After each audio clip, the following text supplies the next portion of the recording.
Warning! Kinda Murdery contains adult themes, explicit language, and descriptions of violence. It is not suitable for anyone, and we recommend you stop listening now.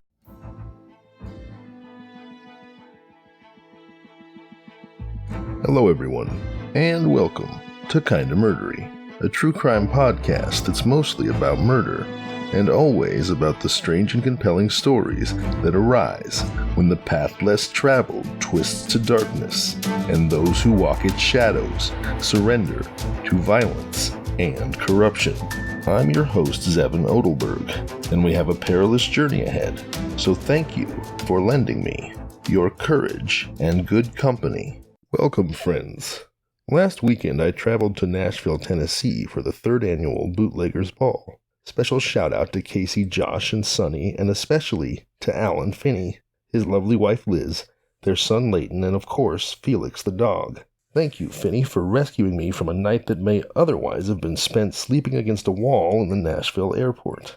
It was a privilege to feel like part of the family, to be welcomed into your lovely home, and to partake of outstanding biscuits and gravy, and of course, Liz's pecan pie, which was the best I've ever tasted. Also, special shout out to Charlie and Karen, my companions on Monday, who graciously allowed me to be the third wheel for Monday's edition of their love story.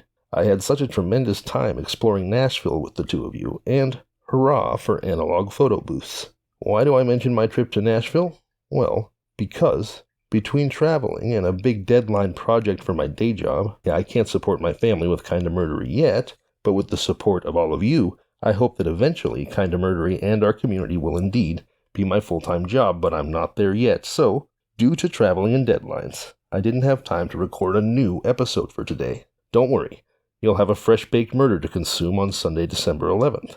Until then, what you're about to hear is a best-of episode for Kinda Murdery INSOMNIAC. Kinda Murdery INSOMNIAC stories were the original 20 to 30-minute dark and serious tales of murder and mayhem that inspired Kinda Murdery in its current form. So, if you like the show as it is today, I'm confident that you'll enjoy this super drop of the best of Kinda Murdery INSOMNIAC. If you've already obsessively consumed Kinda Murdery's entire catalog, then you've heard these stories before and you'll have to forgive me. But if you haven't listened to everything yet, there's a good chance that the chilling tales to come will be fresh meat. According to Kinda Murdery's recently released Spotify Wrapped for 2022, because of your passion and support, for which I am eternally grateful, our community has more than tripled since the start of the year, and it's been 8 months or more since these stories were released.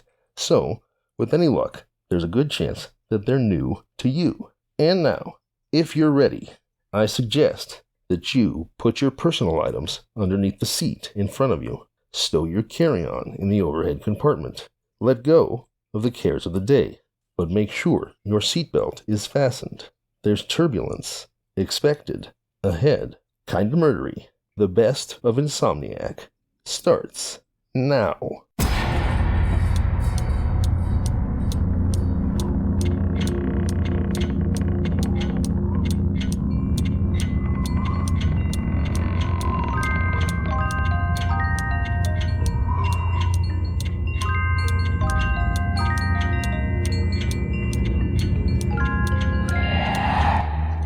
This is Kinda Murdery INSOMNIAC.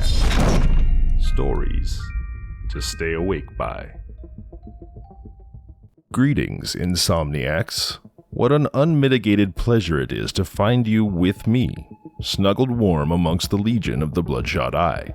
I'm your host, Zevin Odelberg. Thank you for deciding to be here. And welcome to Kinda Murdery INSOMNIAC, Stories to Stay Awake By. We have a very special blood and horror-flavored confection here for you tonight, as we dive down a broken glass and twisted metal rabbit hole together, seeking the most compelling stories of human dysfunction, cruelty, and violence. As always, this is your chance to say, "Oh hell no," and run out of the classroom, clinging by your bitten fingernails to the ragtag belief that humanity is fundamentally, or at least mostly, good. I'll wait. Still with us? Excellent. I approve of your conclusions. The choices that follow hard upon them are yours alone. Tonight, sweet legion, I present to you Kinda Murdery Insomniac Greatest Hits, or perhaps better characterized as Most Horrible Happenings, or if you'll forgive the opposite meaning, Deepest Cuts, a dark, operatic, and very murdery collection of Insomniac's most grotesque, felonious favorites. In our very own bizarro Murderland, you'll hear about a mysterious and unidentified leather-thong strangler who may have been a member of the Manson family, who may still be out there killing, but who certainly will turn your kind hearts to dust. Next, you'll hear about cruel and brutal violence committed by a Grendel of a man who murders his wife and finds himself contending with the vengeance of a horde of angry woodsmen. Our third story is grim and convoluted indeed.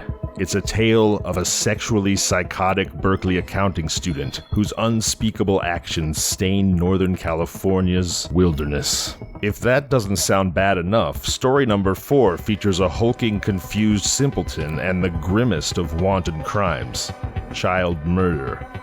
Chapter 5 opens with a tale of heroism brought to me by one of Insomniac's listeners, and I'll tell you about an important charity, the Hunter Lopez Memorial Foundation, which I hope you will consider donating to. Following on that comes the story of a hideously callous and selfish man who could not be more different than American hero Hunter Lopez. The 6th chapter of Insomniac Most Horrible Happenings features a beloved disabled transient accused of pedophilia and murdered by an avenging vigilante gang. But was it really vengeance? Did the disabled man truly hurt children? The answers may surprise you. Insomniac's 7th lament features the ravager of elderly RV owners, and our 8th story brings you a son drawn to crime like a werewolf is drawn to the moon. It feels wrong to say I hope you enjoy the show, but dear Legion, please do know that Kinda Murdery Insomniac would never judge you if you do. Now, whether you're a new listener or a fan of our regular show, heed this warning. Insomniac is a different, darker Kinda Murdery. These are stories of true, unadulterated human evil. They are grim. They are tragic. There will be no laughter here. Insomniac features tales that may keep you up at night, that may make you feel like you need to take a shower or burn some sage or scream or do whatever your heart and mind demands of you as you try to wash away the grime of unforgivable violence. These stories are not appropriate for children. They are not appropriate for adults. They ought to have no place in our collective human story, and yet, here they are. And here we are. I'm your host, Zevin Odelberg, and this is Kinda Murdery Insomniac. You've been warned. Tonight is Thursday, October 28th, 2021. In keeping with the theme of this season, we remain in the Emerald Triangle, this time in Mendocino County, in the town of Ukiah. Much of this narrative is taken directly from the Ukiah Daily Journal, from a letter to the editor written by one George Dorner on November 14th, 2017, and then updated again on August 23rd, 2018. But you don't have to take Mr. Dorner's word for it. I've independently researched primary sourced newspaper articles from the time in question to ensure that Mr. Dorner's recounting of events hews to the facts. We may occasionally do a small amount of supposing here on Kinda Murdery Insomniac, but given the gravity of the stories we tell, we promise to carefully consider both facts and suppositions, and to present both with the seriousness that the events in question demand. Tonight's Insomniac features a cold case that remains unsolved. It's known as the Ukiah murders, or to a lesser extent, the Ukiah Strangler. The facts of the case are the facts. The suppositions revolve around whether or not the Ukiah murders may in fact be another heinous entry in the terrible resume of the Manson family. First, a quick word on the setting of this Insomniac's nightmare. Ukiah, and its population of approximately 16,000 people, is the county seat and the largest city in Mendocino County. It's situated on the 101 highway, approximately 115 miles from San Francisco. Ukiah was first settled by John Parker in 1856 and named after an anglicized version of the Native American word Ukiah, meaning deep valley. Until 1870, if you wanted to reach Ukiah from San Francisco, it was only accessible by a 2-day stagecoach ride, and that coach left from the train depot that ended in Petaluma, California. Like many of the towns in the Emerald Triangle, much of the area surrounding Ukiah is rural. And also like its brethren, if you visit the right part of downtown, you'll find an old West village frozen in amber, complete with false fronts, whitewash, and brick. Certainly, parts of Ukiah could be described as picturesque, but the town was bypassed by the 101 highway in 1965, and ever since then, Ukiah has been fighting, and gradually losing, a battle for modern relevance. Not that killers ever cared much for such things. Most of what you're about to hear is taken directly from the Ukiah Daily Journal and a letter written by George Dorner in November of 2017. But I have also corroborated its veracity with an extensive review of primary newspaper articles published at the time of the murders. This is Kinda Murdery INSOMNIAC, stories to stay awake by, and this is your last chance to exit stage left and escape to safety before the cavalcade of human depravity begins. Still with us? Good. Here we go. The story of the Ukiah Strangler takes us back just 3 years after the 101 decided that Ukiah was no longer a necessary destination. It's Monday morning, October 14th, 1968, when 8-year-old Johnny Ussery Jr. is awakened by his mother's alarm clock at 7:30 a.m. Little Johnny didn't find his mother in her bedroom. Her purse had been emptied on her still-made bed. She wasn't in their mobile home. He stepped out of the front door of their trailer behind Nancy's Antiques, and there he found his mother, Clyda Delaney, lying on the ground, her face as pale as her platinum blonde hair. Johnny knew immediately that his mother was dead. The horrified boy screamed and bolted into the trailer next door, seeking help from his great-grandmother, Nancy Warren. He found Nancy's dead body in her trailer. The television was on, the screen flickering snow. There would be no help from Grandma this morning. Johnny was a smart boy. He kept his head together. He exited the back door of Nancy's trailer and ducked into the back door of his home. There he roused Brett, 5 years old, and Lane, 4. Johnny dressed them and himself and led them out the back door to the neighbor's house, where he blurted out, "Mommy and Grandma are dead." The neighbors called the sheriff's office. Sheriff Reno Bartholomew led law enforcement to the crime scene at Nelson Ranch Road and Highway 101. Clyda's body had laid on a gravel walkway through a hard driving rain and was washed clean. The near-term expectant mother had been garroted with a leather bootlace, 36 inches long, double-looped about her throat and tied tight at the nape of her neck. She had been severely beaten beforehand. Her unborn child died with her, bringing the horrible death toll to 3. Nancy Warren had been garroted in the same fashion, a double-looped bootlace. She had been beaten even more severely than Clyda. Crime scene processing discovered fingerprints in Nancy's trailer that didn't belong to family members or first responders. The fingerprints went unidentified. There was also blood under Nancy's fingernails. $300 in cash remained in plain view in the trailer, and the only valuables missing seemed to be an elaborate jewelry box and its contents worth about $5,000, as well as change from a cash box. The jewel box had been in open view in a closet next to the $300, but the cash remained in place. The sheriff snapped into action. Over the next few days, he questioned 35 people. He investigated a trio of purse snatchers arrested the day after the murder, but with no luck.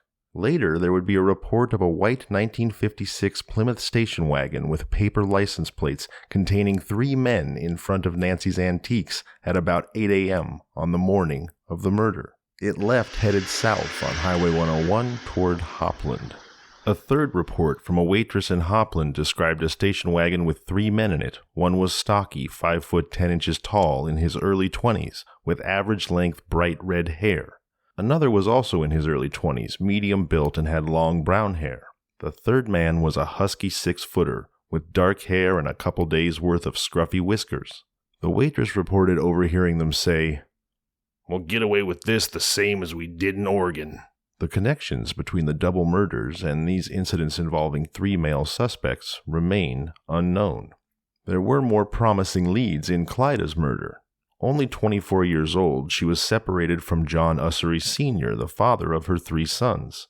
The divorce was an ugly one, with custody of the 3 boys in dispute. But John Ussery Sr. was quickly determined to have been in Eugene, Oregon at the time of the murders. Law enforcement declared him clear of suspicion.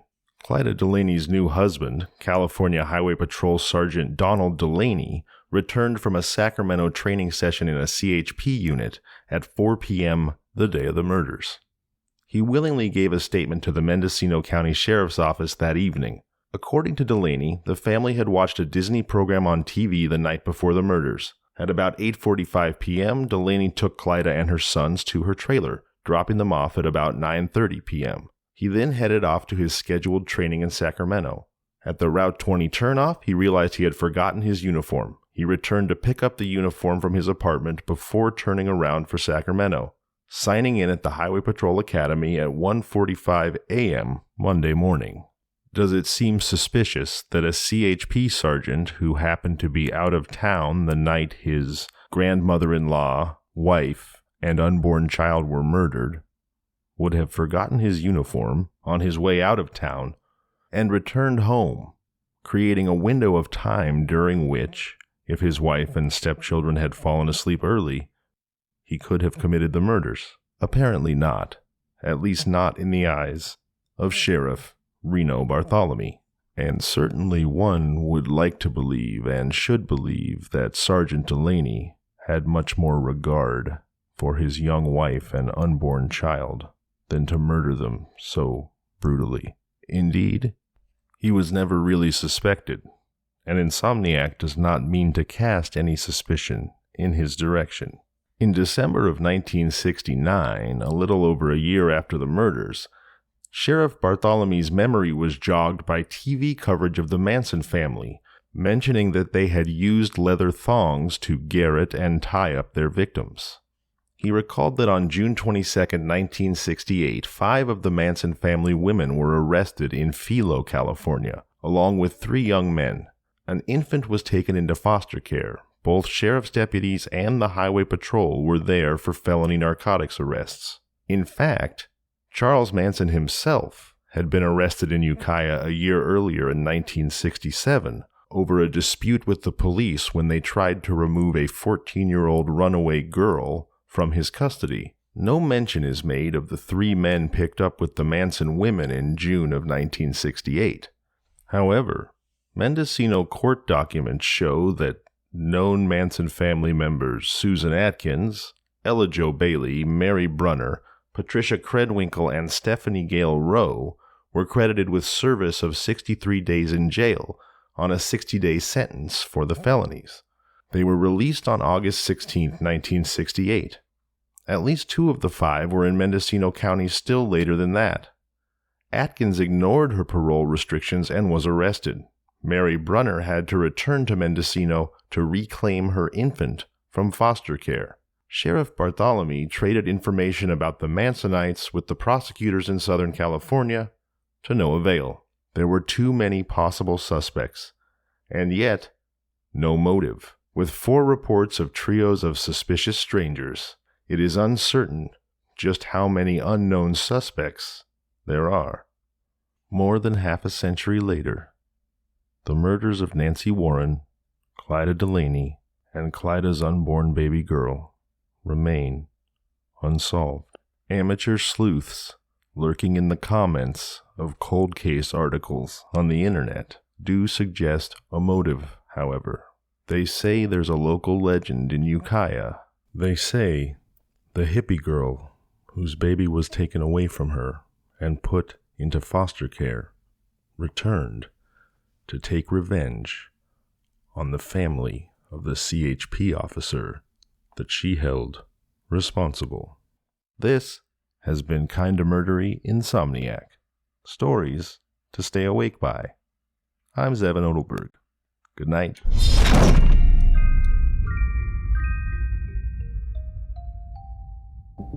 And a bleary-eyed good evening to you, Insomniacs. Tonight is Thursday, November 4th, 2021. And this is Kinda Murdery Insomniac. Stories to stay awake by. If you heard our last episode, then you know Insomniac is a different breed of Kinda Murdery. We cover the darkest tales that humanity has to offer. We're not here to make light. We are not here to giggle. We are here to uncover deep human depravity. This is your last chance to exit stage left and return to a life of warmth and delusion. Still with us? Good. Here we go. Tonight's Insomniac features a tale of maniacal violence, as told in the Ferndale Enterprise on Saturday, August 15th, 1885. It takes place in the town of Blue Lake in Humboldt County, in the far northern corner of the Emerald Triangle. The article is entitled Foul Murder. A human brute cuts a woman's throat. The community was shocked yesterday upon the receipt of the news of a horrible double tragedy that occurred in the vicinity of Blue Lake on the day before. Briefly stated, a man murdered a woman in cold blood and was subsequently put to death at the hands of infuriated citizens. The story of the relations of the parties and the double crime is as follows. About a year ago, Henry M. Benner came to this county and located a quarter section of land a few miles beyond Blue Lake. Shortly after, he built a house and engaged Mrs. Amanda N. Town as a housekeeper. She was a fine-looking woman and had separated from her husband, having entered a suit for divorce in the Superior Court of Humboldt County. She brought 2 children with her when she came to Blue Lake. Benner abused her fearfully while she lived with him, and on one such instance was fined $30 in the Arcata Justice's Court for maltreating her. $30. That's about $848 today. Far too little, in this Insomniac's opinion. Soon after the beating, for which he was fined the inflation-adjusted $848, Amanda left Henry Benner and went to cooking in a logging camp on the North Fork of Mad River. Benner, being infatuated with her, visited her at various times and insisted that she should marry him. This she refused to do, and upon the occasions of his visits, Benner continued to abuse her, and at one time threatened to take her life. These persecutions became well known in the community, and the woodsman told Benner at the time that they would hang him if he visited her again. This caused him to cease his visits to Mrs. Town until the day of the murder. On Tuesday afternoon, having been to Blue Lake to sell his tan bark, Benner proceeded to Graham's logging camp, where the woman was working. Soon after, Perry Hill, a woodsman, heard the cries of a woman, but attached no particular importance to them. Nice work, Perry. That's sarcasm. Perry failed miserably because when Mrs. Towns' 2 children came home from school, they found their mother's dead body lying on the floor. The alarm was given, and those who went to the house found that Mrs. Town had been brutally murdered. Her face was beaten black and blue, and her throat was cut from ear to ear. Her hands were cut in several places to the bone, and everything bore evidence that she had made a desperate struggle for her life. She held the knife in her right hand. Benner had undoubtedly relinquished his hold on the weapon after seeing what he had done. He fled. The news of the murder was immediately sent to Blue Lake, where the assassin Benner was found and arrested. No one doubted his guilt. A coroner's jury was immediately summoned and an inquest held. The evidence was not direct, but the circumstances connected with the case, the bloodstains on his hands and pants, and upon the shirt which he discarded for a new one, fully warranted the jury in bringing their verdict and charging him with murder. But even at this trying time, with the courtroom filled with excited people, Benner's gall did not desert him. He protested his innocence, and stated that even though they hanged him, he would still swear his innocence. His bravado incensed the people who tried to make him confess. In pursuance of this end, he was taken to the logging camp and confronted with the body of his victim. But still, he denied the murder.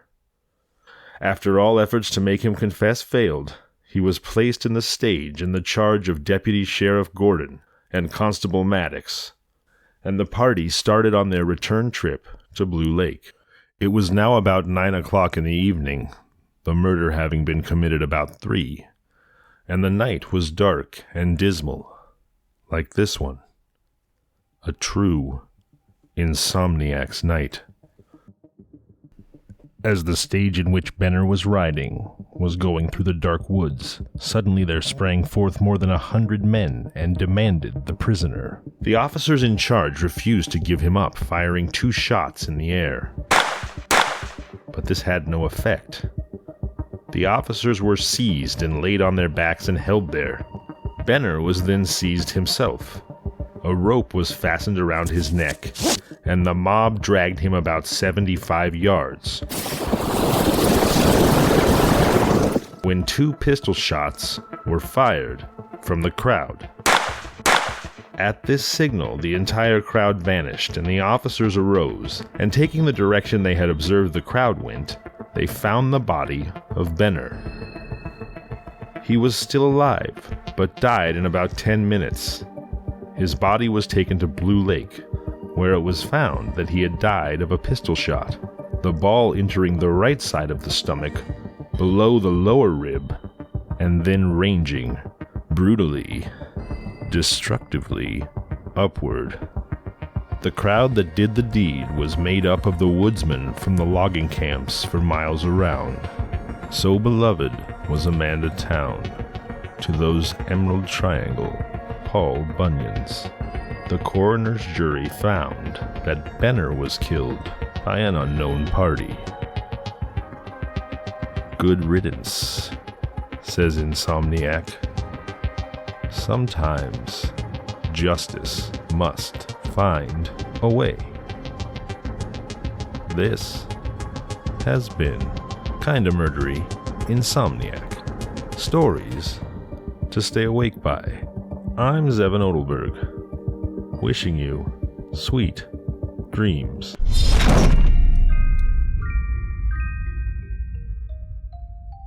Welcome to Kinda Murdery Insomniac. Tonight's blood-curdling, insomnia-inducing tale of human horror takes place in an unincorporated area called Wildwood in Trinity County, about 56 miles west of Red Bluff, and only a few miles from the tiny town of Patina, home to 13 souls. But our story does not begin in the brutal wilds of Northern California, but rather somewhere more civilized, and perhaps more humane. You be the judge. The story you're about to hear I discovered in 2 different articles from the San Francisco Examiner. The first, from Sunday, July 24th, 1955, and the next from Saturday, May 16th, 1957. Hold on tight. This is a horror story of sexual brutalization and tragic murder.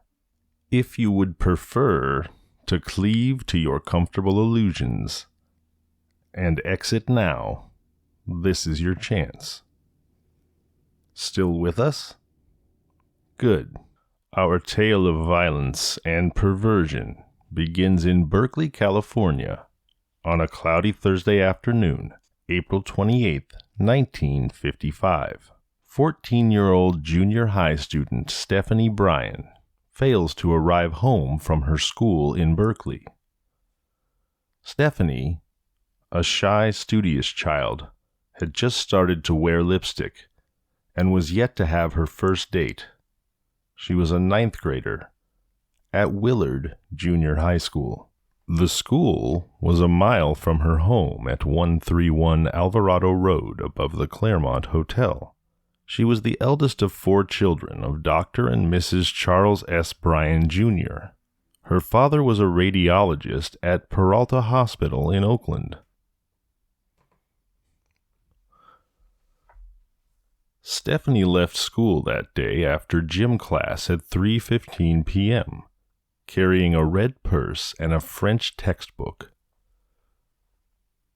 She walked toward home with a school chum, Mary Ann Stewart. Along the way, the girls stopped at the public library, where Stephanie checked out a novel, Sue Barton, Staff Nurse, and at a pet shop where she bought a 25-cent booklet on parakeets. From that point, Stephanie Bryan vanished as if into limbo. About 4:30 p.m., several motorists noticed a struggle between a young girl and a man in a Chevrolet sedan at Mount Diablo Boulevard, just east of the Broadway low-level tunnel, and 2 miles from the Claremont Hotel. But most of them mistook it for a family argument, and their reports to the police were noted only after Stephanie's disappearance was publicized. Other than the so-called Tunnel Road incident, there was only one clue. That was Stephanie's French textbook. It was found in the early morning of May 2nd, on the edge of Franklin Canyon Road, a cutoff running from Highway 40 near Pinole in the Central Costa Highway, which goes through Walnut Creek to Highway 50 at Dublin. Though the discovery furnished no immediate leads, the book's location became vitally significant later. Obviously, it had been thrown from a passing car. Despite mass searches and intense police investigation, there was no real break in the case until midsummer. Burton Wilbur Abbott enters our story on July 15th, 78 days after Stephanie disappeared. That particular evening, he was pan-broiling steaks in the kitchen of his rented home at 1408 San Jose Avenue, Alameda. Abbott was an accounting student at the University of California, Berkeley, 27 years old, slender and pallid, with blonde hair thinning at the crown, a fastidious dresser, personable at first meeting, intelligent, glibly talkative, and self-possessed. While Abbott studied accounting under the GI Bill, he was an ex-serviceman of sorts, his red-haired wife, Georgia, worked as a hairdresser in an Alameda beauty salon. Abbott did not work, but he contributed $178 a month in Army disability pension to the family income. He was a former tubercular, stricken ill a month before joining the Army in 1946, He had spent his entire military career in hospitals. Subsequently, his illness was cured by surgical removal of part of one lung at Livermore Veterans Hospital. He had been in good health for 3.5 years since then. Standing by while Abbott turned the stakes that evening were Georgia Abbott, their 4-year-old son Christopher, Abbott's mother, Mrs. Elsie Abbott, and Otto Desmond, a retired Navy warrant officer, and husband of Mrs. Leona Desmond, owner of the beauty shop where Georgia worked. Georgia went down to the basement to rummage for a costume hat. Moments later, she came pounding up the stairs greatly excited. She was holding Stephanie Bryan's red purse, which she had found in a cardboard box. Police were called without apparent objection from Abbott. Throughout the night, with policemen swarming through the house, Abbott affected a studied indifference. He worked a crossword puzzle while police questioned his wife. The next day, FBI men probed and spaded in the sandy basement, uncovering Stephanie's brassiere, glasses, library and parakeet books, and school composition notepads. Abbott professed surprise. He insisted he did not know Stephanie and had never heard of her disappearance, and had no idea how her belongings got in his basement. He submitted to persistent questioning, plus a lie detector test. The latter resulted in what police termed a, quote, textbook graph of a guilty man. Abbott had an alibi for the day of Stephanie's disappearance. His, quote, timetable alibi it was called because it accounted for his whereabouts minute by minute on April 28th. The young man seemingly had near total recall for one day, although his memory for intervening dates was no better than average. Abbott's alibi centered on his family's rustic vacation cabin at Wildwood in Trinity County, some 50 miles northwest of Red Bluff. He said he had left his Alameda home at 11 a.m. on April 28th, alone in a 1949 Chevrolet, and drove to Sacramento via Highway 40, then turned back there to Davis Junction at Highway 99 West, continued north to Red Bluff, and turned off there to Wildwood, arriving at the cabin about 8 p.m. The occasion for the trip, he said, was the April 30th opening of fishing season. Abbott was joined at the cabin early April 30th by his brother Mark and the latter's wife. They fished that day and the next and returned to the Bay Area Sunday evening, May 1st. Driving in separate cars on the trip home, the brothers went first to Mark's home in the Castro Valley, taking the Franklin Canyon Road and passing the point where Stephanie's French textbook was found the next day. The weakness of Abbott's story was that he could not corroborate it for April the 28th. Nevertheless, he was on firm ground at this point. The police could not disprove it entirely, and Stephanie Bryan herself was still only a missing person. Abbott's tale spurred police and FBI agents into a hasty search of Abbott's Wildwood cabin and the grounds around it. They dug eagerly, but they did not find Stephanie's body. When the authorities had given up, reporter Ed Montgomery and photographer Bob Bryant of the Examiner began a search of their own. They enlisted the aid of Harold Bud Jackson, a Trinity County woodsman, and Jackson's 2 bloodhounds. About dusk on July 20th, the dogs led the Examiner team to a mound of red clay on a rugged hillside across the road from the cabin 300 feet from the front door. There, in a shallow, hastily dug grave, was the body of Stephanie Bryan, her skull shattered and her panties twisted around her neck. The undergarment was torn and twisted into a length of cloth and used to choke the breath out of her, contributing to the possibility that there may have been a sex motive of sorts, which resulted in Stephanie Bryan's ultimate murder. But whether the underwear noose was the murder weapon had not yet been determined. Heavy tools found near the cabin were also being examined, as Stephanie's skull had been fractured. Abbott was taken aback at this find. He was tearful for a moment before he recovered his composure. "It just can't be," he cried. "I can't understand how it got there. I don't know how it got there. I'm still staying with my story. I did not Do it. That was to be Abbott's position in the months of waiting that followed during his long trial, and finally, while the end drew near in Condemned Row at San Quentin. Officials who questioned Abbott after the body was found considered him strangely unaffected by a charge of murder. To one who urged him to confess for the sake of the Bryan family, Abbott replied, "I don't give a damn about the Bryan family. They mean nothing to me. When do we eat?" To another who suggested that Abbott was in serious trouble, Abbott said confidently, "A miracle will happen. Something has always saved me when I'm in trouble." Gasoline purchase receipts contributed in large measure to Abbott's undoing. One receipt, for example, proved that he had bought gasoline at 20th and Harrison Streets, Oakland, on April 28th, many blocks away from the route he claimed he took going out of town and on the direct route to Berkeley. Another showed that on May 2nd, his first day back at UC after his jaunt to Trinity County, he drove far out Highway 40 to Tank Farm Hill. "Well, I was looking for tires," Abbott said, but the police believed he'd gone to Franklin Canyon Road, hoping to recover the French textbook carelessly thrown out of the car the night before. Through another receipt, near Livermore on May 3rd, police discovered that Abbott had tried to get himself readmitted to the Veterans Hospital as a patient, although he was not ill.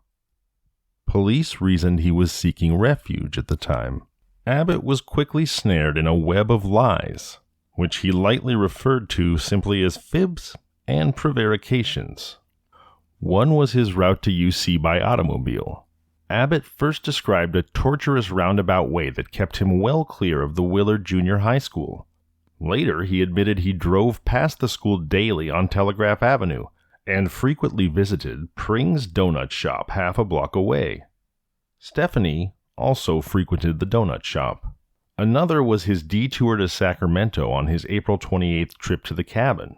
He claimed at first that he stopped in Sacramento and visited a government land office. When he could not describe the building, Abbott amended his story. He had not stopped in Sacramento, but he had only driven through. Police believe he invented the Sacramento detour to account for his time in his alibi. His trial began in Oakland on November 7, 1955, before a jury in the court of Superior Court Judge Charles Wade Snook. Abbott was prosecuted by District Attorney J. Frank Coakley of Alameda County and Coakley's then assistant, Folger Emerson. The defense lawyers were Stanley Whitney and Harold Hove of Alameda. Abbott bore the brunt of the many surprises that unfolded in the 2.5 months of courtroom battle. There was William Russell, a dour typewriter repairman who testified that Abbott was sitting in Pring's Donut Shop drinking coffee at 3 p.m. April 28th, an hour when Abbott claimed he was halfway to Trinity County. Russell said Abbott went out and started his car about the time that Stephanie was getting out of school 100 yards away. The prosecution argued that Abbott came to know Stephanie by sight while hanging around this teenager gathering place. This recognition acquaintance, they theorized, eventually made it easier for Abbott to get the girl into his car, either by ruse or by force. There was Mrs. Marion Morgan, an insurance underwriter who said Abbott's car sped through a red light in Berkeley at 3 p.m. that day, heading for the point where Stephanie was last seen. And there was Mrs. Reva Lediker, a stout housewife with an Alice in Wonderland hairdo who said she had seen the Tunnel Road incident. She pointed to Abbott and cried emotionally, "That is the man!" There was Dr. Elmer J. Shabert, the physician who operated on Abbott in 1951, pronouncing Abbott a man of unimpaired physical strength. He demolished Abbott's contention that he was too weak to have slain Stephanie and carried her body up a hill. Another was rough-cut Delbert Cox, the Wildwood innkeeper. He gave the lie to Abbott's story that he bought a drink at Cox's bar at about 8 p.m. on April 28th. Abbott didn't show up until April 29th, Cox said, and then he drank heavily. The sensation of the state's case-in-chief was graying, pipe-smoking little Paul L. Kirk, the UC criminologist. From his laboratory, Kirk produced many marvels, including testimony that Abbott's boots bore clay that matched the soil 9 inches deep in Stephanie's grave. Fibers in Abbott's car matched fibers from Stephanie's clothing. Human hair from the car was identical with Stephanie's. The floor mat in Abbott's car reacted positively to blood, although it had been washed. Cleansing tissue found near the grave was the same brand as that used by Abbott. Oddly enough, the defense's own criminologist, Lowell Bradford, testified later that he agreed with all of Kirk's findings except his identification of the hair. When the defense took over, Abbott was his own chief witness and the biggest defense liability. He argued, posed, sneered, laughed, answered evasively, and often as not took the bit in his teeth while his lawyers tore their hair. For almost 4 days, he quibbled and sparred with Coakley, denying everything, telling, and then admitting little, quote, fibs. Besides Abbott, there were 2 important defense witnesses, a cook and a waitress from Red Bluff, who swore that Abbott had eaten in their restaurant about 6 p.m. April 28th. It would have cleared Abbott if they had been believed. Folger Emerson destroyed them in cross-examination, however, showing that the restaurant personnel records had been tampered with, that both were hostile to the police investigators, and that they had previously told different stories. The trial wound up with a deluge of new rebuttal evidence from the prosecution testimony that apparently removed any lingering doubts in the minds of the jurymen. Mrs. Leona Desmond, Georgia Abbott's employer, said Abbott was at her beauty shop at about 2:30 p.m. April 28th, 3.5 hours after Abbott claimed he had left Alameda. She was supported in this damning testimony by Mrs. Bessie Wells, a beauty shop customer who said she saw Abbott too. Beauty shop records were produced to prove the date. The final blow was delivered by Mrs. Alma Stiegel, a secretary in State Controller's Office of Tax-Deeded Land in Oakland. She said that George Abbott telephoned her office at 10:30 a.m. April 28th asking about a tax-deeded land in Trinity County.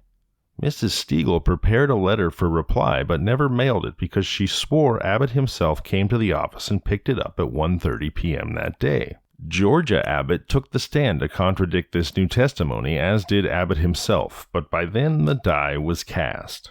Final arguments by defense counsel stressed that the state's wholly circumstantial case was full of reasonable doubt which should be resolved in Abbott's favor. Coakley concluded for the prosecution, picturing Abbott in impassioned words as a sexual psychopath who killed to satisfy perverse desires. The prosecutor ended with a broken-voiced reading of a half-finished letter from Stephanie to a friend found in Stephanie's purse. This hasn't been a very eventful winter, so I can't think of anything to say. The jury began deliberation on January 19, 1956, after hearing 106 witnesses in 48 trial days. The jury was out 6 days, finding Abbott guilty of kidnapping and murder and decreeing death on both counts. The jury foreman commented later that in voting for Abbott's execution, he felt no more compunction than, quote, in stepping on the head of a rattlesnake. Abbott's family steadfastly believed in his innocence. His mother particularly spent the months between sentence and execution seeking evidence to clear him. That search failing, the state closed its account with Burton Abbott yesterday, on Friday, March 15, 1957, when Burton Wilbur Abbott was killed by gas chamber. Tonight is Thursday, February 3rd, 2022, and to the Legion of the Bloodshot Eye, I say thank you for keeping me company in the darkness. I'm your host, Zevin Odelberg, and this has been Kinda Murdery Insomniac, stories to stay awake by.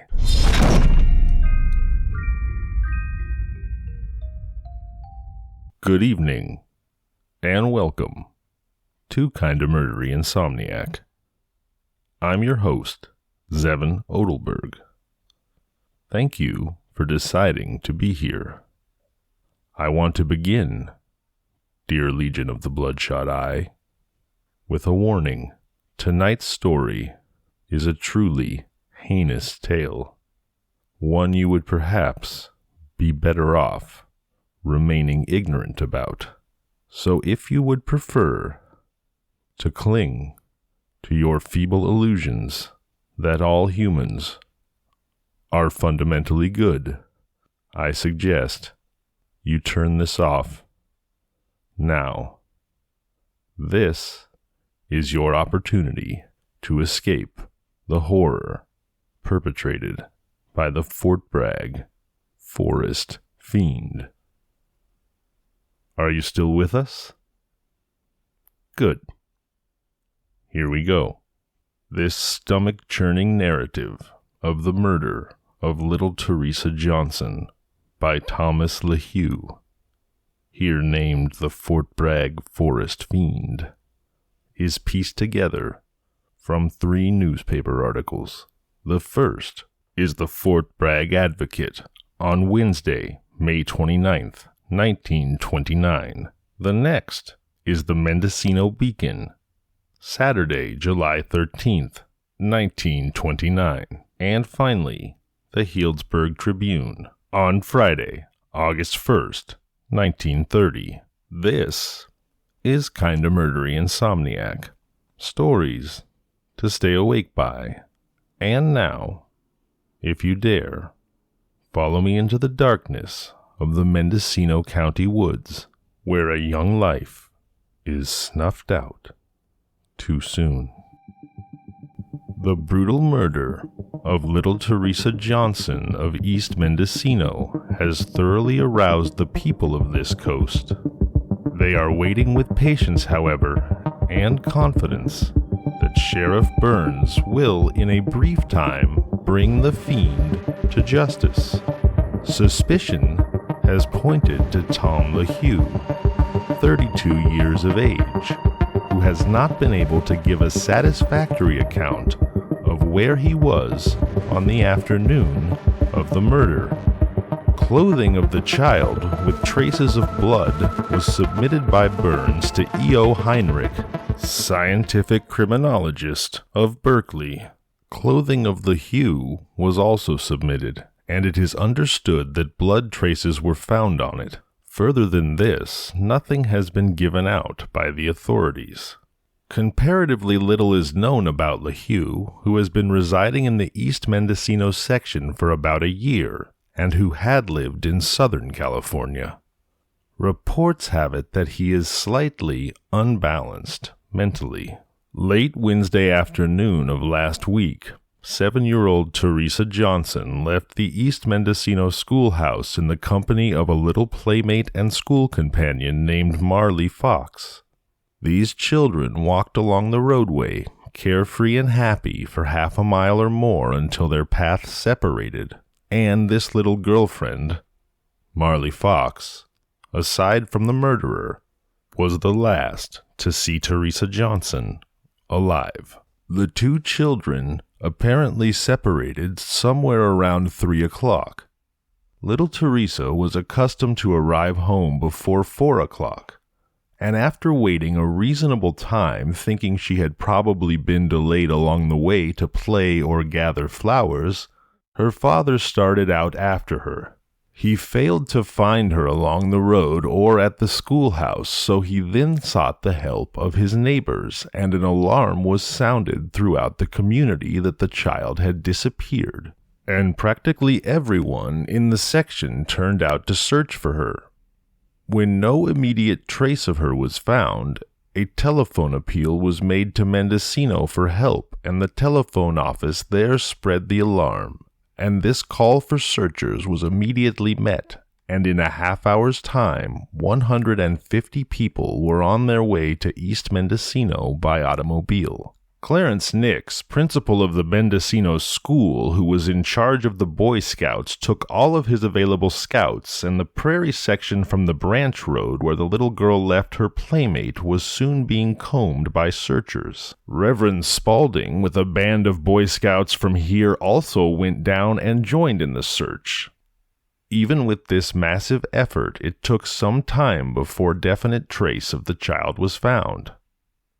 Her footprints were followed down the branch road leading to her home for a quarter of a mile or more, and then apparently she left the roadway and entered a brush-covered area. Finally, about 8 o'clock in the evening, her lunch bucket was found. Her little coat was carefully folded and held under the handle of the bucket, apparently as she had started out from school with it. Discovery of the lunch bucket caused the searchers to redouble their efforts, and within a few minutes after it was picked up, the body of the child was found, lying across a small log, face downwards. The body was found by Mr. Nix and James Cleary. Examination showed the little girl to be dead.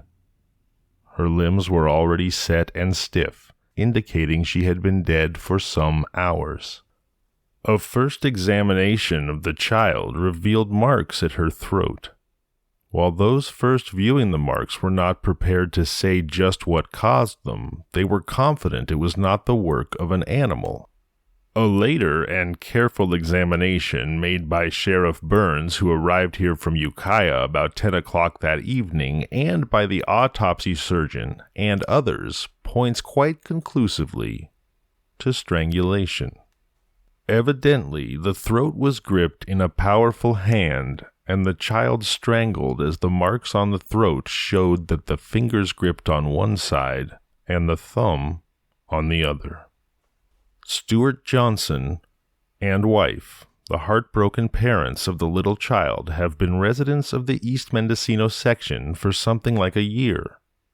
The father is a native of Ohio and attended the State Agricultural College there.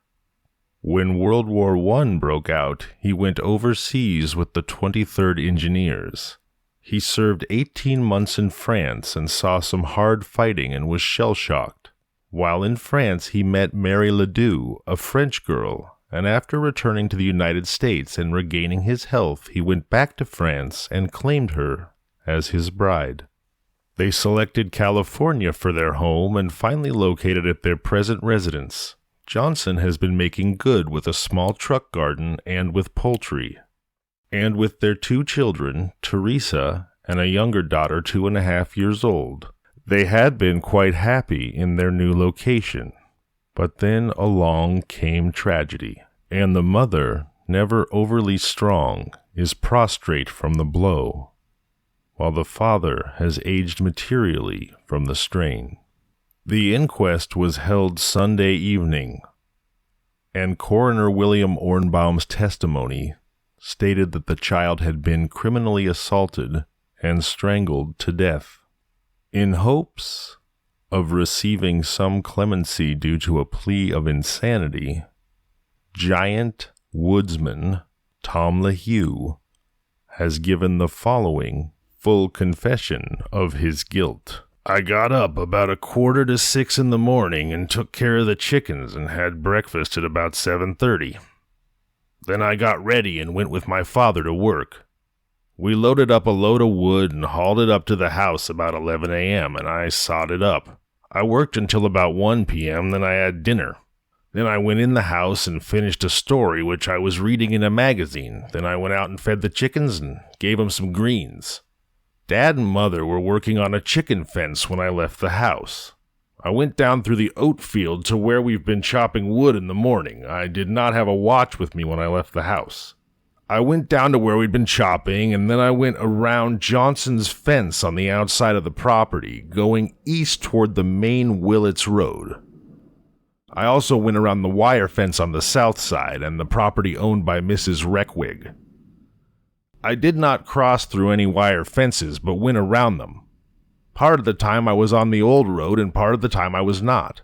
I went up to where Teresa Johnson's body was found, and I waited there about 10 minutes before she came along the road. I do not remember seeing her put the lunch bucket, sweater, and book down. I was there not more than 20 minutes altogether until I returned to where I had been chopping brush. I did not take hold of the little girl where she left her lunch bucket, but over by the log where the body was found. I don't remember what happened then, as my mind seemed to be dazed. I never followed the old road back, but walked along through the brush. I returned to where I'd been chopping brush earlier in the day and worked there until I returned home in the evening at about 6:20 p.m. I have not been made any promises by the sheriff or any of his deputies. Deputy Sheriff Al McCabe having said I was insane, I would be treated right. I have not been abused or used rough by the sheriff or any of his deputies. So he was in a daze, huh? Here is an excerpt from what the judge had to say to Mr. Tom LaHue on the day he was convicted. You have been fairly tried and justly convicted upon evidence that admits of no possible doubt of the most heinous and revolting crime that has ever been perpetrated in this or any other county. You not only brutally throttled to death an innocent and defenseless child, but you also satisfied your abnormal animal passion upon her prostrate body. It is impossible for me to understand how any normal person who calls himself a man could become so depraved and commit such a cowardly and dastardly crime. Your brutal assault and murder sent to a premature grave a child who had never harmed any person in the world and who doubtless never had an evil thought. A child of so much promise, whose entire life was before her. You have also brought untold mental and physical suffering upon the child's invalid mother and heartbroken father. My sincere sympathy goes out to them. You, without cause or provocation, cruelly murdered the child and left her mutilated body in the woods to be preyed upon by the beasts of the forest. You fled from the scene of your crime like a thief in the night with the blood of an innocent child upon your clothing, and, as the cunning hypocrite that the evidence shows you are, you joined the searching party under the pretext of looking for this murdered child, when you knew that you had cruelly murdered her and knew where her body lay. You also committed perjury of the rankest kind in this case. The jury did not believe your testimony, and I did not believe it. It was false and fabricated from beginning to end. I have not the slightest doubt of your guilt, and I doubt whether any unbiased person who heard the testimony could doubt your guilt at all. The jury should be congratulated for meting out to you the punishment which you so richly deserve. Whatever I might say to you would be of no assistance to you, and my advice to you is to make your peace with your God, if that is possible. And I say again, if the crime you have committed be one that can be forgiven by the Almighty, my advice to you is to seek forgiveness. Bailiff, take the defendant. On August 1st, 1930, barely more than a year after he crushed the life from young Teresa Johnson, at San Quentin Prison, Thomas LaHue, now 33, refused all religious rites and hung from the neck for 13 full minutes, until dead. I'm Zevin Odelberg, and this has been Kinda Murdery Insomniac. Stories to stay awake by.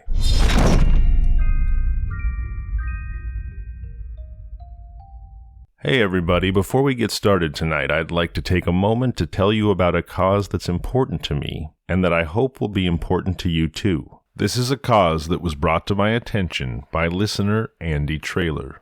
I'm talking about the Hunter Lopez Foundation. Hunter was Andy's son's best friend and a fellow Marine who was killed at Abbey Gate, Kabul Airport in Afghanistan on August 26, 2021. Andy's son was with Hunter at the time. He received a gunshot wound and shrapnel in his leg. Hunter's injuries were obviously much worse. He died that day in Kabul.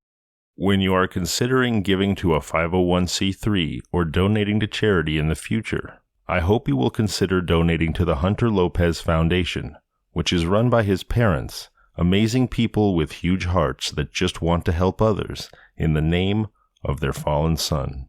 You can donate at hunterlopezmemorialfoundation.org. And now that I've taken a moment to tell you about a hero who gave everything for others, it's time for tonight's Insomniac, and the story of a monster who didn't care one bit about others at all. Good evening, dearest legion of the Bloodshot Eye, and welcome to Kinda Murdery Insomniac. Stories to stay awake by. I'm your host, Zevin Odelberg. Tonight, I take you further north to Portland, Oregon, for a story I discovered in the North County Times on Wednesday, October 30th, 1991. This is a short tale, but one so stomach-churning, I could not sit with it by myself, and so I ask your forgiveness for sharing it with you.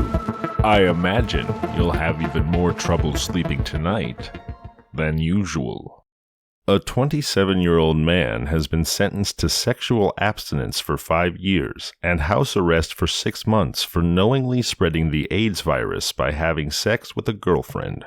Alberto Gonzalez, who was accused of infecting 23-year-old Bridget Peterson, pleaded no contest Monday to third-degree assault, a felony, and 2 misdemeanor counts of recklessly endangering others. Prosecutors dismissed 9 other charges, including a count of first-degree assault that alleged Gonzalez used a dangerous weapon, the AIDS virus, to intentionally inflict serious injury. David Peters, the deputy district attorney who prosecuted Gonzalez, said Tuesday he would have been able to show that Gonzalez knew he carried the virus when he began his relationship with Peterson. Sean Hopp, a previous girlfriend who would have been a key witness for the prosecution, said she and Gonzalez both discovered that they were AIDS-infected in 1988. He intentionally kept girlfriend 1 and girlfriend 2 from ever meeting, Peters said. He consciously kept the second one from getting the information she would have needed to protect herself. Peterson has said she met Gonzalez in 1989, and that they found out they were both HIV positive when they visited a plasma center last year. She later went to authorities to complain about other domestic problems involving Gonzalez. Police then learned of the circumstances under which she was infected. Both women said they fear Gonzalez has infected others. They said he frequented nightclubs and often made advances toward other women, even during his relationship with them. Peterson remains in good health. Gonzalez told Multnomah County District Judge Janice R. Wilson that he suffers slight symptoms of AIDS. The third-degree charge accused him of causing injury recklessly and with extreme indifference to human life.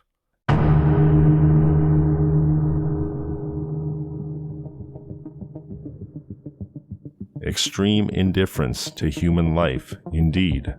This short column from 1991 is one of the most heinous stories I have read. I imagine you feel as sick as I do. Good luck falling asleep tonight. And with yet another human malediction, I leave you. I'm Zevin Odelberg, and this has been Kinda Murdery Insomniac. Stories to stay awake by. Good night.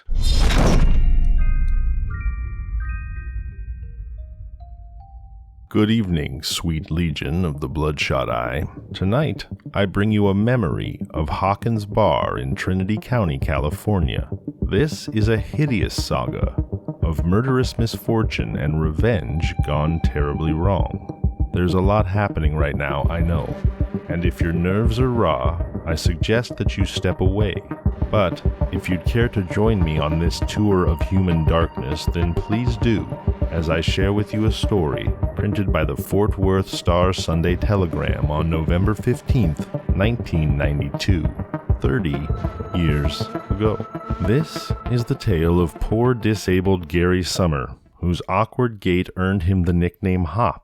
Gary was a longtime transient, universally liked by family, friends, and bartenders across the Emerald Triangle, from Arcata to Weaverville. Summer's life was hard, and it ended harder when, as a cover for their theft of his Social Security disability money, a gang of self-styled vigilantes, who were in truth little more than ruthless drug-addicted outcasts, accused Hop of pedophilia and then took their revenge. The small disabled man was beaten mercilessly, horrifically tortured, and brutally killed by a team of bizarro avengers whose sadistic devilry made them nationally notorious, known across the country as the Hawkins Bar 8.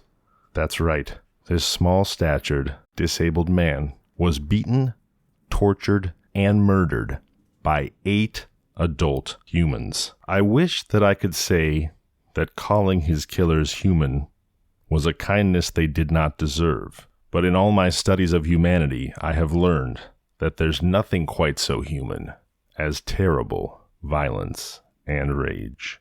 When they found Gary Hop Summers' crumpled body up on the mountain, sheriff's deputies first thought that animals had been picking at it.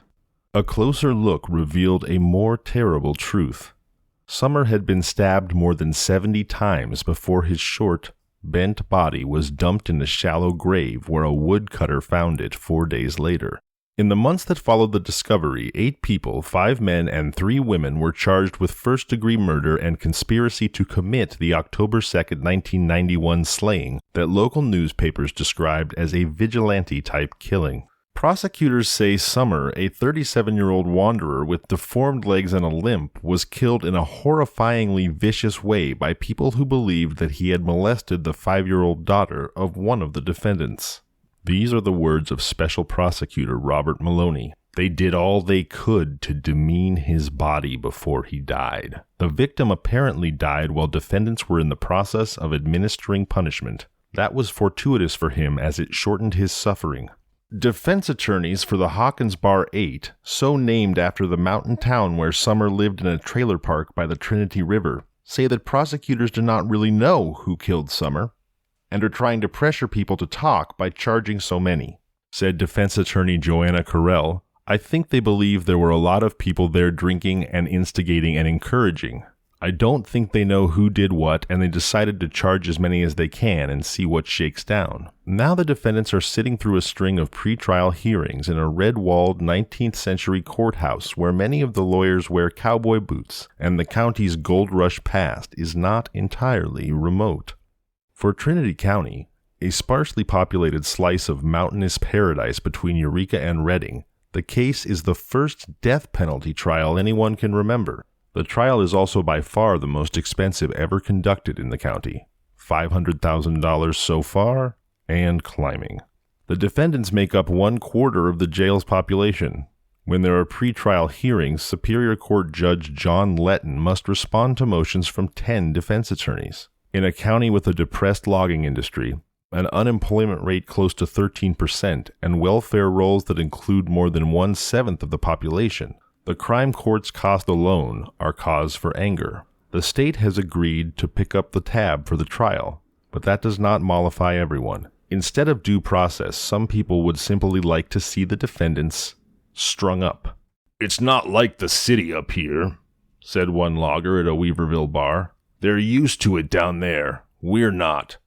Nothing like that has ever happened up here." Years ago, he said, some folks would pick on some hippies and give 'em a bad time on a back road and maybe cut their hair or scare 'em away, but they never put anyone in a grave. In the postcard pretty town of Weaverville, where the pace of life is slow and the mountain air is crisp, many residents condemn the killing, saying that the defendants took the law into their own hands. "There is a place for eye for an eye justice," said one artist who knew Summer, but he added that Summer was innocent and too giving, and then he got tried, convicted, and stabbed by vigilantes. Anyone even remotely involved in this should hang. Summer did not grow up in Trinity County, but he had lived for years about 50 miles to the west in the coastal town of Arcata. About 2 years ago, he lived in a crash pad near Humboldt State University campus in Arcata. There, Summer met a man named Bernard "Bird" McCarley, then 29. McCarley had spent 10 years in the California prison system for an armed robbery conviction in Los Angeles County and another 6 months in Humboldt County jail for an assault. Acquaintances said that McCarley, with an intimidating dominant manner formed by years in prison, was a heavy drinker and a drug user who became angry when he used drugs.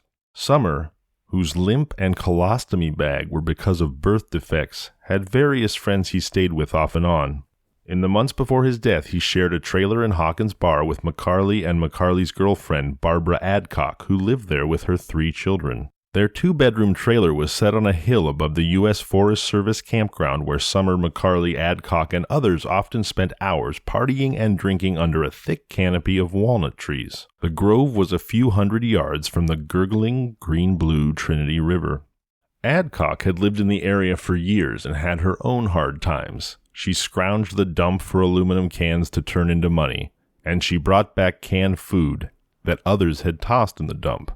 I think her whole life was filled up with drinking and being on the wrong side of things, a former neighbor said. In the period just before Summer was killed, one of his friends, Robert Jones, who was camping down by the river, said that it was pretty obvious that Adcock wanted Summer out of the trailer. "She wanted the trailer for her, Bird McCarley, and the kids," said Jones, who will be one of the main witnesses for the prosecution in the upcoming trial. Some weeks before he died, Summer hitchhiked to Arcata and saw friend Lisa Kennedy. In the past, Summer talked glowingly about Hawkins Bar, the sunshine and the parties. This time it was not going so well. He said, "I'm having problems up there. I've got to clear some stuff up. And then I'm coming back down." Kennedy said he was really depressed about it. I could tell. Several days before the slaying, Adcock reported to the sheriff's deputies that Summer had sodomized her 5-year-old daughter, according to pretrial testimony by Sergeant Dan Kirchner, the main sheriff's investigator on the case. Kirchner and Adcock's lawyer, Steve Carlton, differ about what happened. Kirchner says a subsequent investigation turned up no evidence corroborating Adcock's accusation. But Carlton, a former Shasta County district attorney, says that Adcock took her daughter to a local clinic and was advised that there was evidence she was, in fact, molested. Whatever version is accurate, animosity towards Summer clearly increased among the people who hung out down by the river. Jones said that Summer kept coming around to try to convince people that he had not molested Adcock's daughter. Later, Jones said that another man in the campground told him he had seen Summer in the back of a red truck being driven out of the campground, and Jones and the man told him that Summer looked dead to him, or he wasn't far from being dead. His face looked all messed up. To recount what happened next, the prosecution will rely in part on one of Adcock's children, a 10-year-old boy who prosecutors say witnessed Summer's killing on a remote logging road about 5 miles from the campground where he was abducted. The boy, who is under the care of the county foster care officials, has identified McCarley and 3 of the other male defendants as those doing the actual killing, prosecutors say.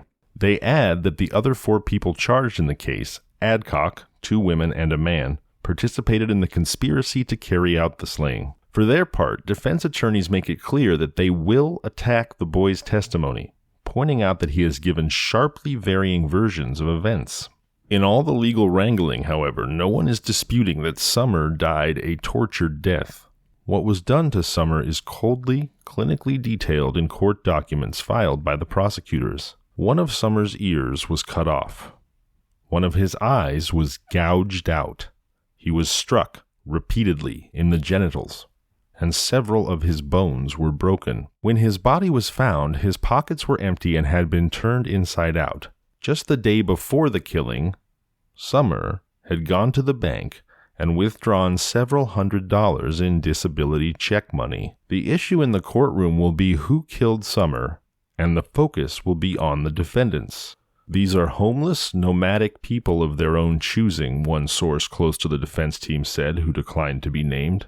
They are not an organized gang, he added, but instead a group that partied, drank, and did drugs together down by the river.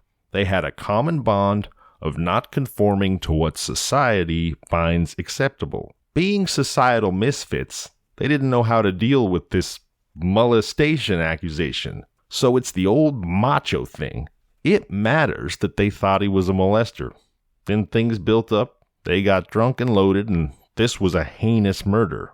What led to it? That's the question. After an autopsy, Summer's body was cremated, and his ashes were sent to his mother in the Midwest. The mother told the coroner she heard from Summer once in a while, but she had not seen her son in 17 years. She added that he was, quote, a good Christian boy. Summer's friends say his killing is hard to reconcile with the man they knew, an inoffensive, gentle soul who made others happy. He loved his gin and tonics, beer, and marijuana, and he spent a lot of time in bars.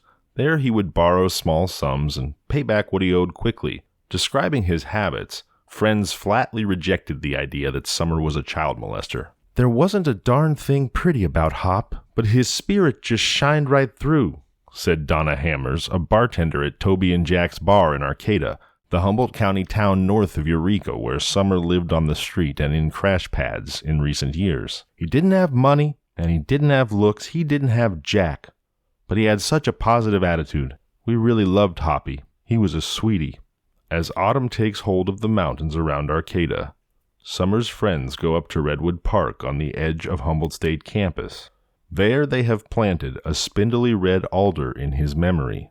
The tree is nestled up against some redwoods, looking a bit forlorn. At these gatherings, Summer's friends drink beer. They recall the candlelight vigil they held in the plaza in downtown Arcata after he died. About 100 people came. In this Insomniac's opinion, the testimony of family and friends, when joined with the timing of the beatings, torture, and murder, which occurred just a day after Summer had withdrawn hundreds of dollars from the bank, certainly seem to suggest that the charges of molestation were trumped up to cover the robbery of a disabled man's government money. But I suppose we'll never know the truth. The truth we do know resides in the court documents. One of Summer's ears was cut off. One of his eyes was gouged out. He was struck repeatedly in the genitals, and several of his bones were broken. When the body was found, the pockets were empty and had been turned inside out. Just the day before the killing, Summer had gone to the bank and withdrawn several $100s in disability check money. These truths remain. I'm your host, Zevin Odelberg, and you've been listening to Kinda Murdery Insomniac. Stories to stay awake by. Good night.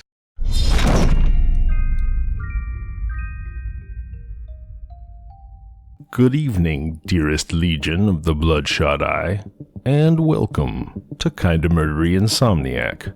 Stories to stay awake by. I'm your host, Zevin Odelberg, and tonight I bring you a tale of elder abuse most foul. As always, now is your chance to turn off the show and avoid the upcoming tunnel of macabre and horrible truths. The stories you are about to hear are taken from the Santa Rosa Press Democrat, from 2 articles. The first published on Friday, November 16, 1984, and the next on Friday, September 15, 1995. These are not for the faint of heart, but if your heart beats steady, let's get to it. An ex-convict accused of killing 2 tourists on the Mendocino coast in 1982 will stand trial next month for a slaying in Oregon, according to authorities there. Robert Wayne Danielson, 38, formerly of Eugene, Oregon, will be returned to Mendocino County after his trial in Lane County. Danielson has been indicted by Mendocino's grand jury in the slayings of Benjamin Schaefer, 69, and Edith Schaefer, 62. Whose bodies were discovered in a coastal ravine last December. The tourists from Yuma, Arizona had been shot execution style and their bodies dumped off Mountain View Road east of Manchester, according to the Mendocino County Sheriff's Office. The Schaefer's camper and personal belongings were later found in Reno, Nevada. Investigators said Danielson and his girlfriend, a 17-year-old runaway, met the Schaefers at a Mendocino County campground in July 1982. The girl reportedly told authorities that Danielson kidnapped the elderly couple, shot them both in the head, and disposed of their bodies before taking their camper and credit cards. Authorities said Danielson forged Schaefer's signature on credit card purchases in California and Nevada. Danielson is also suspected of 4 other slayings and 2 attempted murders in Oregon, Arizona, and Nevada in 1982. The suspect, who served 7 years in Oregon prisons for manslaughter, is accused of killing a 63-year-old fisherman at a campground in Oregon in June 1982. That fisherman was Arthur Gray of Springfield, Oregon, who was found shot to death at a campground in the Three Sisters Wilderness where he had been staying alone. Lane County Sheriff's investigator Richard Tracy said Danielson's teenage companion also is a witness to the Oregon slaying. She is in protective custody. Danielson's trial on murder charges in the Gray case is set for mid-December. Tracy said authorities in Mojave County, Arizona are also looking at Danielson in connection with the gunshot slayings of Harold Pratt, 60, and his wife Betty, 55, of Tucson, whose bodies were found at a campsite south of Phoenix in December 1982. He's also accused of killing Ernest Corral, 38, of Apache Junction, who was discovered shot to death in a desert ravine. Danielson is also a suspect in the attempted murder of Edwin and Ida Davis, both 64, of El Cajon, who were robbed and forcibly drugged at a desert campsite east of Las Vegas. To discover what became of the campground killer Robert Wayne Danielson, we turn once again to the Santa Rosa Press-Democrat on September 15, 1995, 13 years after the Schaefers were killed. Robert Wayne Danielson, the campground killer, was convicted of the slayings of Edith and Benjamin Schaefer in 1986, and quickly became the first person in 3 decades of county history to be sentenced to the gas chamber. He was arrested almost 2 years after the Schaefers disappeared from a campground near Manchester. His accomplice and girlfriend testified that she helped Danielson tie up the couple, then watched while he shot them execution style and stole their camper. Danielson, who had served time for manslaughter in an Oregon state prison, later was convicted of robbing and killing a man at an Oregon campground the same year. Danielson's mother also gained celebrity when she attempted to pass her son a loaded revolver as he walked through the Mendocino courthouse during his trial. Mary Ann Bishop, Mother Dearest, was convicted of abetting her son's escape attempt and was sentenced to 3 years in prison. Danielson, who was transferred to San Quentin in 1986, was found hanging in his cell the morning of September 7th. He had fashioned a noose from a tube sock and was pronounced dead in the prison infirmary at 7:10 a.m. Mothers palming guns for their sons in courtrooms and nooses made of tube socks certainly qualify this Insomniac story as one of the more garish and sensational that we've covered. And now, dear Legion, before I let you go to your eyes wide open lack of restful dreams, I'd like to take a moment to tell you about my good friends Todd, Sean, and Nate from the Middle-Aged and Creeped Out podcast. If you like your stories dark, and I know you do, if you like them paranormal, if you like them creepy, but you also like them family-friendly and just about as horrifying as 3 middle-aged guys from Indiana can handle, then Middle-Aged and Creeped Out is the show for you. I love it. I think you will too. So please find Middle-Aged and Creeped Out wherever you get your podcasts. It's a really fun show, but you don't have to take my word for it. Let's hear what the guys have to say for themselves. Hey guys, this is Todd, Sean, and Nate, and we are from the Middle-Aged and Creeped Out podcast. We drop full episodes every Wednesday night or Thursday morning, and our middle-aged mini episodes drop on Saturday afternoons at 3 o'clock. And if you enjoy discussions about the paranormal, weird, unexplained, and just plain creepy, then check out our show. You can find us however you listen to your favorite podcasts. If you like what you hear, don't hesitate to give us a 5-star rating and review. Telling a friend, family member, or even a coworker about us helps the show. And you can also find us on Facebook and Instagram by searching Middle-Aged and Creeped Out. And our TikTok is @Mako Podcast, and that's with 2 A's. Well, Nate, what do you think? That's the end of our promo, and that's a wrap. Well, there you go. So until next time, creepies, Nate is your sound engineer. We are your hosts, Todd and Sean. And they are middle-aged and creeped out. Keep it creepy.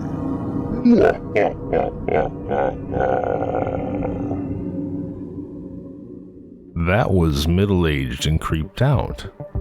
And this was Kinda Murdery Insomniac. Stories to stay awake by.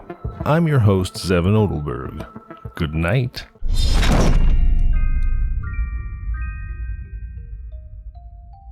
Good evening, Insomniacs, and welcome to Kinda Murdery Insomniac. Stories to stay awake by. I'm your host, Zevin Odelberg. Thank you for deciding to be here. Before we get started with tonight's tale of brutal violence and familial rage, I'd like to say an extra special thank you to Darren Marlar from Weird Darkness, and to any members of the Weird Darkness Weirdo family who may be joining us. We're so honored and grateful to have you here. And wherever else you may be from, or if you've been with us all along, please know that Kinda Murdery is ride or die with you, too. Lastly, I'm in the Kinda Murdery woods of Tahoe, California for my daughter's spring break, and I've forgotten my pop shield, but there's no way out of this snowdrift. So if you hear me breathing heavily, maybe it's the details of the story, or maybe it's no pop shield. Thank you for your patience. One last thing before tonight's main event. I'd like to share with you a frightening, freezing, paranormal experience that I had during the blizzard of our first night's arrival in Kirkwood, California. Please note, this is audio verite. It was recorded in real time on my iPhone from inside the freezing cab of our rental car.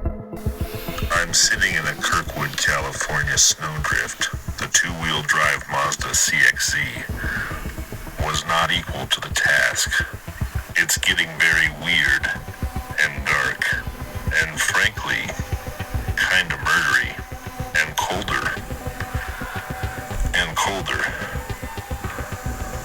And I'm wishing now that I hadn't turned the car off, when suddenly I hear the sound of snow crunching beneath giant, bare feet. Is it the Sasquatch? Is it the Bigfoot? Is it the Yeti? Is it the abominable snowman? Honestly, even if it is, as long as he's warm, I just might give him a hug. This is Zevin Odelberg, signing off. Hopefully, not for the last time.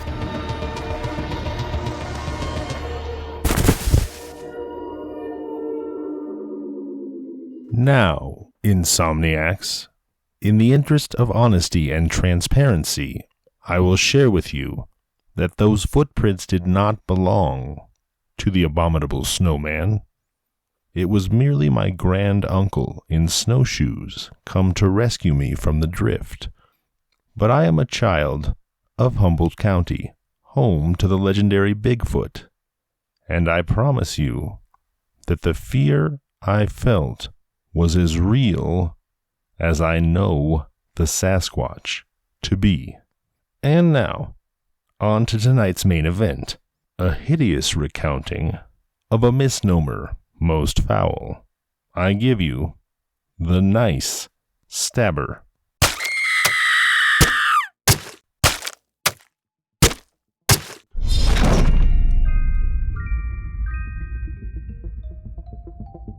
When a man lives in a trailer with his lover and her husband, one might expect him to be the victim, not the murderer.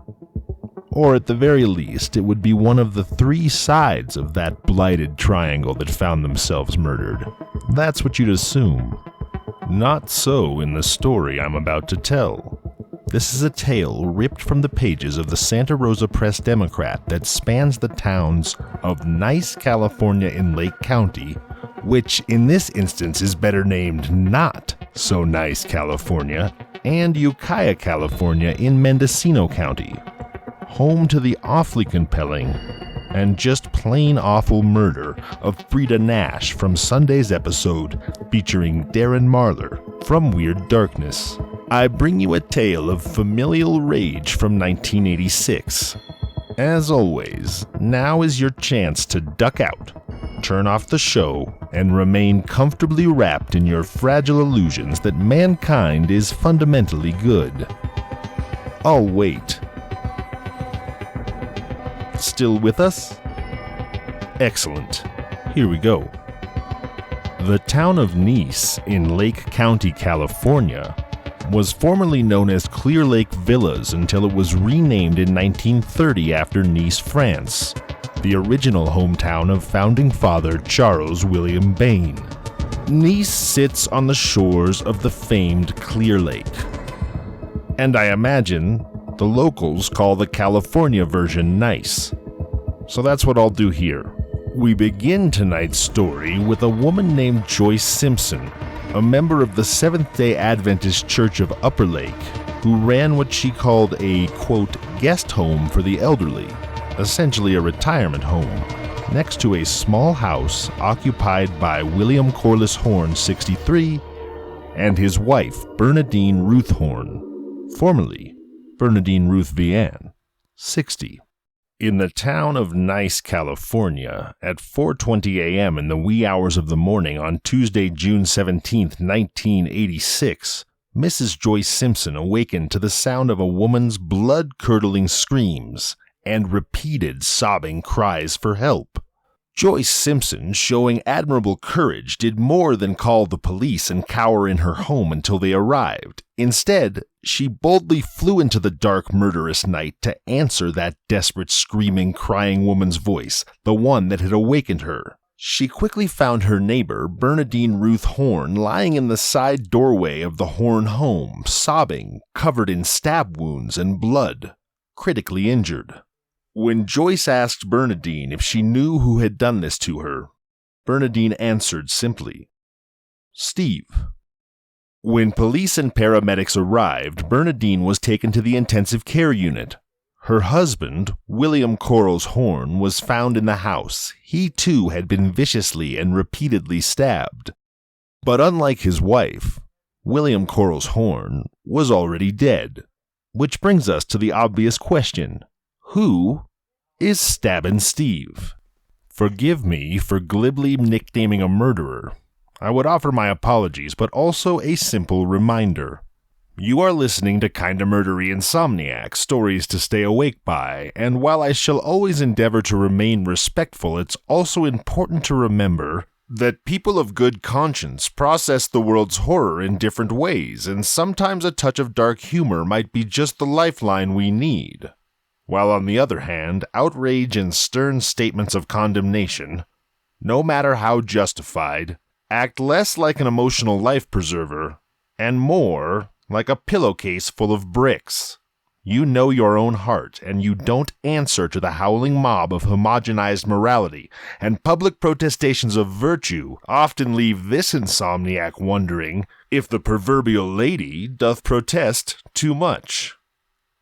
But back to our story. In 1986, Nice, California was home to Bernadine Ruth Horn, 60, formerly Bernadine Ruth Vianne, who lived with her husband, William Corliss Horn, 63, and her son, Steve T. Vianne, 24.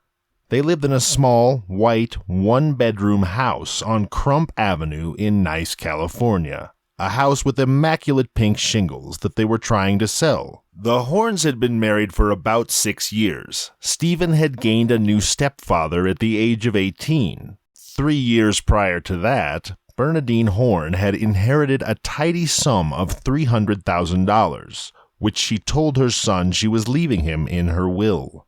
Perhaps sharing that information with her offspring was a mistake, but since Stephen was an only child, were he inclined to murder his mother for money, it's likely he assumed he would inherit. Now every story needs an inciting incident, and in the case of the Nice stabber, perhaps that incident was the inheritance, or the moment Stephen found out about the inheritance. Perhaps it was the fact that the Horns were trying to sell their home. Perhaps it was just two parents who decided that their 24-year-old son was too old to be living at home in a one-bedroom house with his mom and stepdad. Whichever of those reasons, or perhaps all of them combined, was the first domino to fall, we cannot know for certain. But the true inciting incident likely occurred when the Horns told Stephen there was no longer room for him in their house. They kicked him out. And no matter how old, and particularly when a step-parent and a large sum of money are involved, a son is likely to feel his mother's rejection keenly. At his parents' urging, Stephen moved to Ukiah with the stated intention of attending Mendocino Community College, but instead, he wound up moving into a trailer with his girlfriend Teresa Peterson and her husband. INSOMNIAC declines to speculate on how or why exactly that worked for them. A family friend, Lucy Anderson, pointed out that Stephen was jealously watching his mother and stepfather spend what he considered to be his. Remarking to Anderson when Mr. and Mrs. Horn took a trip to Hawaii, Stephen said, "They're spending my inheritance." Later, Teresa Peterson would tell the jury that Vion told her the day before the murder that if, quote, Bill, that's Stephen's stepfather William Horn, keeps spending my money on his coin and stamp collection, I'm going to effing kill him. Also, the day before the murder, Stephen went to his mother to ask for money, telling her the money was to buy food for Teresa Peterson's babies, who were Peterson's husbands and not Vion's. His mother told him that while she had loaned him money in the past, she couldn't do it anymore, but that he could ask her husband Bill for the money. Bill, unsurprisingly, refused. That same day, Peterson's husband loaned Stephen $3 for gas money. Oh my. INSOMNIAC imagines that for Stephen, the humiliation was acute.